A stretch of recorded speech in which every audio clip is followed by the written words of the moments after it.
দেখো, এই প্রশ্নটা কিন্তু 15 সেপ্টেম্বর 2024 পিএসসি মিসলেনিয়াস এক্সামতে এসেছে।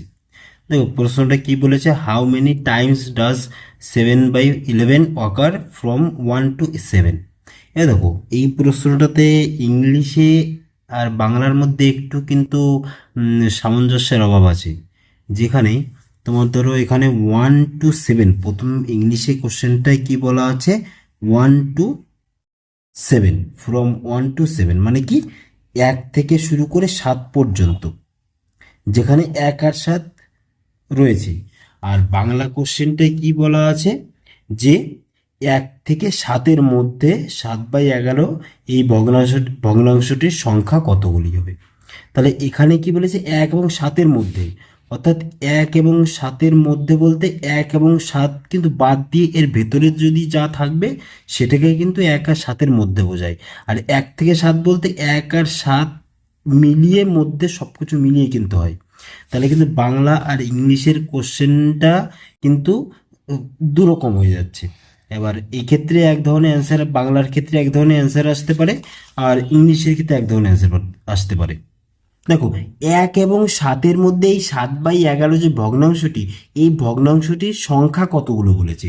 অ্যাকচুয়ালি দেখো, এই ভগ্নাংশটির সংখ্যা দেখো 1 এবং 7, 1 এবং 7-এর মাঝে আমরা নর্মালি তুমি কি সংখ্যা বলতে পারো, 1, 2, 3, 4, 5, 6, 7 এই সংখ্যাগুলো আছে। তাহলে এই 7/11 এই জায়গাটা নিয়ে কিন্তু অনেকের কনফিউশনে, মানে অনেকের মধ্যে কনফিউশন তৈরি হচ্ছে যে 7/11 কি করে এই 1 আর 7-এর মধ্যে বসতে পারে বা 1 আর 7-এর মধ্যে থাকতে পারে।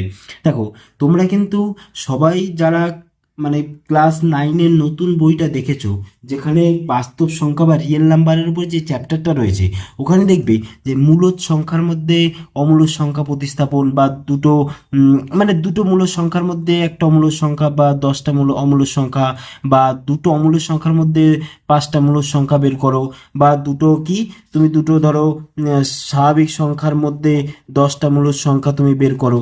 এইভাবে অনেক টাইপের কিন্তু কনসেপ্ট দেওয়া আছে। এখানে কিন্তু সেই কনসেপ্টটিকে কাজে লাগিয়ে আমাদের এই অঙ্কটা করতে হবে। এই অঙ্কটার ক্ষেত্রে মেন বিষয়টা কি, দেখো এখানে দেখো তোমাদের অনেকের মনে হতেই পারে যে 7/11 এর অ্যাকচুয়ালি ভ্যালুটা কত আসছে, 0.6363। তাহলে আলটিমেটলি কীভাবে লেখা যায়, 0.63, এটা তারপর পৌনপুনিক। কিন্তু এই যে ভ্যালুটা, এটা কিন্তু 1 আর 7-এর মধ্যে কিন্তু আসছে না, 1 আর 1-এর থেকে কিন্তু ছোট আসছে। তাহলে তুমি বলতে পারো যে 0.63 এই সংখ্যাটা কি করে 1 আর 7-এর মধ্যে এখানে থাকতে পারে। দেখো ব্যাপারটা সেটা নয়, এখানে যে 1 আর 7 যে সংখ্যাটা আছে, এর মধ্যে তুমি অনেক মূলদ সংখ্যা, মানে ইনফাইনাইট নাম্বার অফ, তুমি কি এর মধ্যে রেশনাল নাম্বার বা মূলদ সংখ্যা অমূলদ সংখ্যা তুমি লিখতে পারো। কিন্তু এর মধ্যে তুমি স্বাভাবিক সংখ্যা তুমি কটা লিখতে পারবে, এই যে কত, এর মধ্যে তুমি 2 থেকে 6 পর্যন্ত স্বাভাবিক সংখ্যা লিখতে পারবে। কিন্তু যদি তোমাকে বলা হয় এর মধ্যে 1 এবং 7-এর মধ্যে তুমি রেশনাল নাম্বার বা মূলদ সংখ্যা লেখো বা ইরেশনাল নাম্বার লেখো, তুমি অসীম সংখ্যক সংখ্যা তুমি এখানে লিখতে পারবে, অসংখ্য সংখ্যা, যেটা তুমি হয়তো কাউন্ট করতে পারবে না, এত সংখ্যা তুমি লিখতে পারো। ব্যাপারটা সেখানেই চলে আসে, আমি এমন সংখ্যা 1 আর 7-এর মধ্যে খুঁজবো যেটা কি 7/11 এর মাল্টিপল হবে। এর বাইরে কিন্তু আর কোনো কনসেপ্ট এখানে নেই। 7/11 এর মাল্টিপল হিসেবে আমার এমন সংখ্যাগুলো বাছতে হবে যেটা কি 1 আর 7-এর মধ্যে থাকবে। অ্যাকচুয়ালি প্রশ্নটা কিন্তু একটু ঘুরিয়ে অন্যভাবে করেছে। আলটিমেটলি আমাদের চাইছেটা কি, যে কি 7/11 এর মাল্টিপল, যে মানে এই যে ভগ্নাংশটা এর মাল্টিপল তুমি কতগুলো ভগ্নাংশ এর মধ্যে তুমি পাবে যে 1 আর 7-এর মধ্যে রয়েছে। দেখো প্রথমত আমি কিভাবে লিখতে পারি, দেখো 1 আর 7, তাই 1কে আমি কি লিখতে পারি, আমার টার্গেট কি নিচে 11 আনবো আর উপরে 7 থাকবে, সেটাই আমার টার্গেট। কিন্তু আগে নিচে 11 নিয়ে আসতে হবে।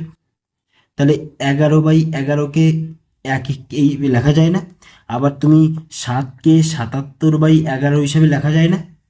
ভালো করে দেখো, তাহলে এইটাই হচ্ছে আমাদের কনসেপ্ট। এবার তুমি দেখো তো, 11/11 থেকে শুরু করে 12/11, 13/11, এইভাবে করতে করতে করতে করতে তুমি 76/11, 77/11 এই পর্যন্ত পাবে না। এই প্রতিটা সংখ্যা, এটা তো 7 আর এটা তো 1, কিন্তু এর মাঝে যে কোনো সংখ্যা তুমি ক্যালকুলেটর নিয়ে হিসাব করে দেখো, প্রতিটা সংখ্যা 1 থেকে 7-এর মধ্যেই কিন্তু আছে, 1 থেকে 7-এর মধ্যেই কিন্তু আছে। এবার তাহলে আমাদের মেন জায়গাটা কি আসছে, এবার আমাদের দেখতে হবে তাহলে প্রথমে 7/11 এটার মান কত আসছে, 0.63 তার পৌনঃপুনিক।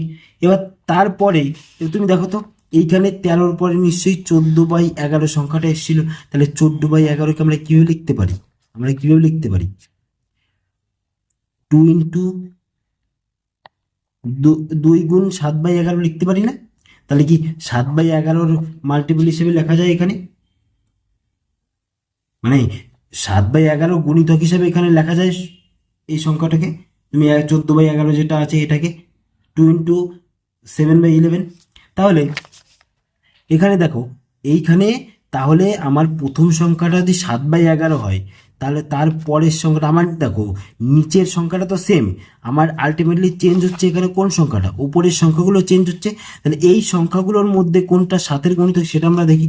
তা আমাদের ডাইরেক্ট আমি 7-এর টেবিলটাকেই হিসাব করি না, তাহলে 7 একে 7, তাহলে 7 দুগুণে 14, 3 7 21, 4 7 28, 5 7 35, 6 7 42, 7 7 49, 7 8 56, 7 9 63, 7 10 70, 7 11 77। তাহলে আমার 77 পর্যন্ত যেতে হবে। তাহলে 7 থেকে শুরু করে 77 পর্যন্ত, কিন্তু আমার 7/11 যেটা আছে সেটা 1-এর থেকে ছোট আসছে, তাই এই পোর্শনটা বাদ। তাহলে 14/11 থেকে শুরু হবে। 14/11-র মধ্যে কিভাবে 7/11 আসছে, তাহলে 2 ইন্টু 2 গুণ 7/11 লেখা যায়। 21কে আমি 3 গুণ 7/11 লিখতে পারি। আবার 28কে আমি 4 গুণ 7/11 লিখতে পারি। একইভাবে আমরা এখানে 17 গুণ 11 গুণ 7/11, তাহলে এইটা আসছে। তাহলে এবার কিন্তু আমরা কটা পেয়েছি হিসাব করে দেখো, প্রথমটা বাদ, 1 2 3 4 5 6 7 8 9, এখানে হচ্ছে 10। তাহলে টোটাল 10টা কিন্তু আমি ভগ্নাংশ পেলাম, যেটা কি 7/11 মাল্টিপল। এই তুমি এই অঙ্কগুলো করতে পারবে, যে এই টাইপের, যে এই ভগ্নাংশ দুটো সংখ্যার মধ্যে অন্য একটা ভগ্নাংশ, হয়তো ডাইরেক্ট এই কোশ্চেনটা এটা হলে ভালো হতো যে 1 আর 7-এর মধ্যে যে তুমি কতগুলো ভগ্নাংশ সংখ্যা যেটা 7/11 গুণিতক, এরকম ভাবে হতে পারতো।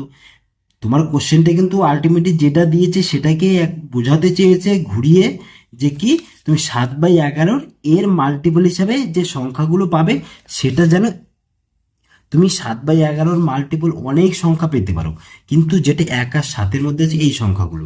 এবার বাংলা কোশ্চেনটাতে 1 আর 7-এর মধ্যে বলেছে, তাহলে আমার এই যে 77-এর যে পোর্শনটা এটা বাদ যাবে।